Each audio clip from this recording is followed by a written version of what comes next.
Hello friends, welcome. आज हम पढ़ेंगे ऑपरेशन रिसर्च में ट्रांसपोर्टेशन प्रॉब्लम को। इसके अंदर आज हम पढ़ेंगे नॉर्थ वेस्ट कॉर्नर रूल को। तो जो हमारे पास एग्जाम में क्वेश्चन होता है, क्वेश्चन कुछ इस तरीके से गिवन होता है जिसके अंदर हमारे पास एक टेबुलर फॉर्म बनी होती है, जिसके अंदर हमारे पास एक तरफ डिमांड होती है और दूसरी तरफ हमारे पास सप्लाई होती है। तो देखते हैं हम इस क्वेश्चन को कैसे सोल्व कर सकते हैं ईजिली एग्जाम के अंदर। तो सबसे पहले हम चेक करेंगे कि क्वेश्चन हमारा बैलेंस्ड है या क्वेश्चन जो हमारा है वो अनबैलेंस्ड है। तो उसके लिए सबसे पहले क्या चेक करेंगे हम? सबसे पहले हम देखेंगे तो जो हमारे पास सप्लाई है, सप्लाई को सबसे पहले हम ऐड करेंगे, यानी कि 6+1+10 कितना हो जाएगा 17। फिर हम चेक करेंगे डिमांड को, 3+3 6, 6+6 12 और 12+5 17, यानी कि जो हमारे पास डिमांड है और सप्लाई है वो 17 यानी कि इक्वल आ रही है। तो जो हमारा क्वेश्चन है वो क्वेश्चन कैसा है? हमारा बैलेंस ट्रांसपोर्टेशन प्रॉब्लम है। तो देखिए सबसे पहले हम क्या लिखते हैं इसके अंदर, हम लिखेंगे सॉल्यूशन के अंदर। तो हमने लिख दिया है the given transportation problem is balanced transportation because the demand and supply are equal, so the initial solution is. तो सबसे पहले हमको इस लाइन को लिखने के बाद जो हमारे पास टेबल गिवन होती है सेम टू सेम टेबल हमको एक नीचे टेबल बना लेनी है। तो फिर देखते हैं हम टेबल बनाने के बाद क्या करना है। क्योंकि इसका नाम है नॉर्थ वेस्ट कॉर्नर रूल, यानी कि जो नॉर्थ वाला जो हमारा कॉर्नर है, यानी कि सबसे पहले इधर वाला, यानी कि ये वाला सबसे कॉर्नर है, ये सब बोलते हैं हमको नॉर्थ वेस्ट कॉर्नर। हमें क्वेश्चन को शुरू यहाँ से करना है। तो सबसे इस वाले कॉलम के इस वाले बॉक्स पर आ जाएंगे। तो सबसे पहले हमको देखना है डिमांड को और सप्लाई को। तो जो भी सबसे ज़्यादा कम होता है उसको हम यहाँ पे लिख देंगे ऊपर। तो चलिए देखते हैं कैसे शुरू करते हैं। तो सबसे पहले आपको नॉर्थ वेस्ट कॉर्नर पर आ जाना है, यानी कि इस वाले बॉक्स पर। तो हम देखते हैं जो हमारे पास सप्लाई है, सप्लाई यहाँ पर 6 दी हुई है इसके सामने, और जो इसके सामने हमको डिमांड दी है वो है 3। तो हम देखते हैं इनमें जो भी सबसे ज़्यादा कम होता है, सबसे ज़्यादा कम क्या है 6 में और 3 में, 3 कम है। तो हम 3 को यहाँ पर लिख देंगे, हम यहाँ पर लिख देंगे 3, ऐसे बंद कर देंगे। तो जो हमारा 3 था ये 3 हो चुका है 0, यानी कि 3 कंप्लीट हो गया। तो 0 और 3, इसमें से 6 में से 3 जाने के बाद कितना बचेगा 3, उसको माइनस कर देंगे, यहाँ पे कितना बचेगा 3। तो अब जो भी हमारा 0 हो जाता है, जैसे कि हमारा यहाँ पर कॉलम वाला पूरा 0 हो गया, तो हमको उसको क्या करना है, उसको ऐसे बंद कर देना है। ये आपको सिर्फ से करना है पेंसिल से एग्ज़ाम के अंदर, क्योंकि मैं अभी पेन से कर रहा हूँ, लेकिन आपको किससे करना है एग्ज़ाम में पेंसिल से। तो हम इस कॉलम को पूरा क्लोज कर देंगे क्योंकि हमारे पास 0 हो गया। अगर हमारे पास कॉलम 0 हो जाता, ये कॉलम 0 हो जाता रो, तो हम इस रो को पूरा को ऐसे कैंसिल कर देते। तो अब चलते हैं नेक्स्ट, यानी कि ये हो चुका है 0। अब आएंगे हम इधर वाले पे, नेक्स्ट वाले पे। तो इसके अंदर क्या है, इसके अंदर है हमारे पास डिमांड 3 है, सप्लाई क्या है, सप्लाई भी हमारे पास 3 है। तो हम कोई भी पुट कर सकते हैं। हम फिर से यहाँ पे, अब यहाँ पे हम करते हैं सप्लाई को उसके अंदर फिल कर देंगे 3। ये क्या हो गया, यहाँ पे 0 हो गया, कैंसिल होकर यहाँ पे कितना हो गया 0, यानी कि अब ये वाला भी पूरा हो गया हमारा कंप्लीट, और यहाँ पर भी 0 हो गया रो के अंदर। तो हम इसको भी पूरे को कैंसिल आउट कर देंगे, इस वाली रो को। इतना करने के बाद हम चलते हैं नेक्स्ट उसके अंदर। अब हम देखते हैं जो हमारे पास नेक्स्ट है उसके अंदर डिमांड 6 दी हुई है, और जो सप्लाई है, सप्लाई हमारे पास 1 है। तो कम कौन सा है, 1 कम है, इस वाले इसके अंदर डाल देंगे हम 1, यहाँ पर 1 आ गया।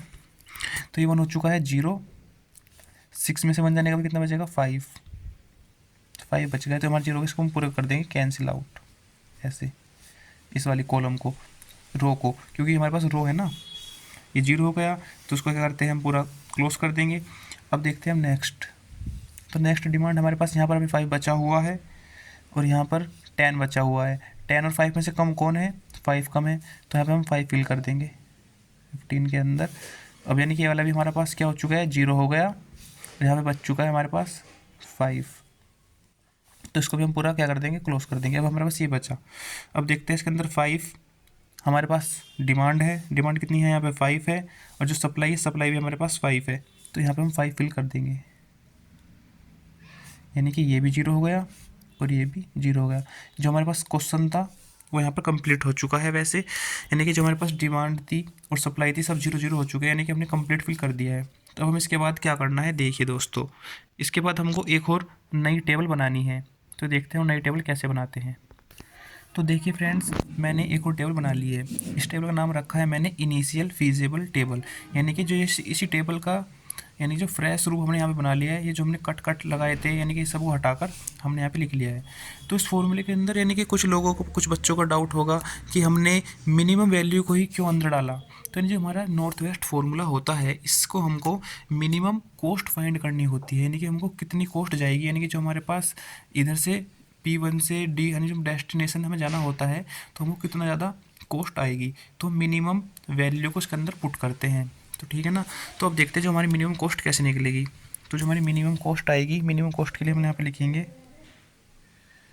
मिनिमम कॉस्ट बराबर, तो जिसके अंदर हमने वैल्यू डाली हुई है हमको उन बॉक्सेस को देखना है। तो 2 की मल्टीप्लाई हमको 3 के अंदर करनी है, 2 × 3 प्लस करना है, फिर नेक्स्ट बॉक्स को 6 × 5, 6 × 5 प्लस 6 × 1, 6 × 1 प्लस 15 × 5, 10 × 5 और प्लस करके हम लिख देंगे 9 × 5 तो ये जब हम सबको सोल्व करेंगे तो जो हमारे पास आंसर आएगा, तो जो हमारे पास आंसर फाइनल आंसर क्या आएगा, तो इन सबको सोल्व करने के बाद जो हमारा फाइनल आंसर आएगा, फाइनल आंसर हमारे पास आएगा 175 नहीं 175 नहीं आएगा, 162, यानी कि हमारा फाइनल आंसर 162 आएगा इन सबको सोल्व करने के बाद। तो जो हमारे पास मिनिमम कॉस्ट होगी, मिनिमम कॉस्ट हमारे पास 162 ही आएगा। तो फ्रेंड्स ये हमारा ऐसे हम क्वेश्चन सोल्व कर सकते हैं, और ये क्वेश्चन हमारा यूनिवर्सिटी के अंदर जो एग्ज़ाम होते हैं उसमें क्वेश्चन बहुत ज़्यादा पूछा जाता है। तो सबसे पहले हमने क्या करा, हमारे पास एक ऐसे टेबुलर फॉर्म में डेटा गिवन होता है, इसके अंदर हमारे पास सप्लाई होती है और डिमांड होती है। हमको चेक करते हैं कि जो हमारा जो क्वेश्चन है क्या वो हमारा बैलेंस्ड है या अनबैलेंस्ड है। उसके लिए हम सप्लाई को और डिमांड को देखते हैं, यदि इनको सब प्लस करने के बाद इक्वल आता है तो वो हमारे पास बैलेंस्ड होता है, और जो हमारे पास बैलेंस्ड नहीं होता उसको हम अनबैलेंस्ड एक अलग दूसरे तरीके से सोल्व करते हैं। इसके अंदर हमको एक कॉलम ऐड करनी होती है या एक रो ऐड करनी होती है, वो नेक्स्ट वीडियो के अंदर मैं अपलोड करूँगा, unbalanced north west corner rule, तो आप देख लीजिएगा।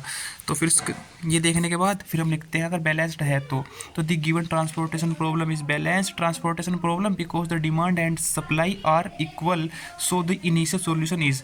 तो फिर हम एक नई टेबल बनाते हैं, फिर हम देखते हैं जो सबके पास नॉर्थ वेस्ट वाला बॉक्स होता है, मिनिमम वैल्यू पुट करते हैं उसके अंदर, सप्लाई या डिमांड में जो भी मिनिमम होता है उसको हम इसके अंदर पुट करते हैं। फिर जो भी हमारा जीरो हो जाता है कॉलम या रो, उसको हम पूरे से कट कर देते हैं। इसको करने के बाद फिर हम एक फ्रेश टेबल बनाते हैं, यानी जिसके अंदर हमारा ऐसे कट वट ना हो, यानी ये आपको एग्जाम में ये सब जो कट लगाने हैं ना, ये ऐसे काटना है, रो या कॉलम को काटना है तो आपको कच्ची पेंसिल से काटना है, जिसके बाद आप फिर से इसको इरेजर से रफ कर सको। तो इसको निकालने के बाद फिर हम निकालते हैं मिनिमम कॉस्ट, इन सभी की मल्टीप्लाई करके ऐड कर देते हैं, वो हमारे मिनिमम कॉस्ट निकल कर आ जाती है। तो आई होप दोस्तों आपको ये क्वेश्चन समझ में आया होगा। दोस्तों ये वीडियो मेरा सेकंड वीडियो है इस चैनल पर, तो अभी आप प्लीज़ मुझको सपोर्ट कीजिए, और थोड़ा बहुत वीडियो अच्छा लगा हो तो लाइक और सब्सक्राइब कर दीजिएगा। और हाँ, यदि आपको वीडियो में कुछ कमी लगी हो तो प्लीज़ मुझको कमेंट सेक्शन में ज़रूर बताएं, ताकि मैं अपनी आने वाली नेक्स्ट वीडियोज़ के अंदर उसको सुधार सकूँ। थैंक यू दोस्तों।